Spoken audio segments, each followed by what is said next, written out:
Now, it was quite an audacious and extensive operation. As we said, codenamed Spider's Web. Ukraine used 117 drones involving a corresponding number of drone operators as well. In fact, they smuggled the drones into Russia. Shivarur with the details.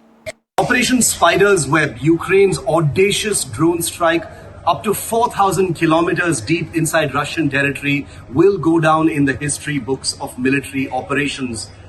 Volodymyr Zelensky, the president of Ukraine, says it took 18 months to plan, but all it took was 117 drones, each costing a little over $1,000, packed neatly into wooden pallets, fitted into harmless-looking shipping containers, and then sneakily smuggled onto cargo trucks driven by clueless Russian drivers thousands of kilometers from the Ukraine border deep into Russian territory.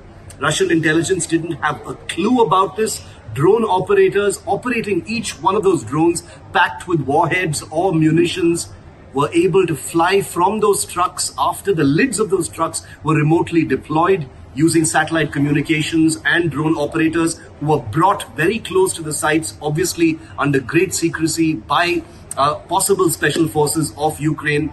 And then those first-person view or FPV drones of the kind that are made by a couple of Ukrainian companies like TAF or Wild Hornets were able to conduct their strikes. They flew just barely a few kilometers, used AI to detect the weak points of strategic bombers. They had been practicing using vintage bombers in museums in Ukraine, and then wrought absolute hell in different air bases in those regions. Remember, thousands of kilometers away and under great secrecy, this operation was carried out.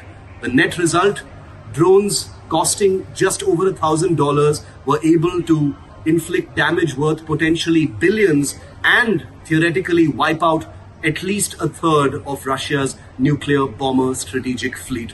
What this means, what could come next, remains in the air, but what is clear is that drone warfare, the paradigm of military operations, the very meaning of deep strike operations against a much larger, better equipped enemy, has changed forever.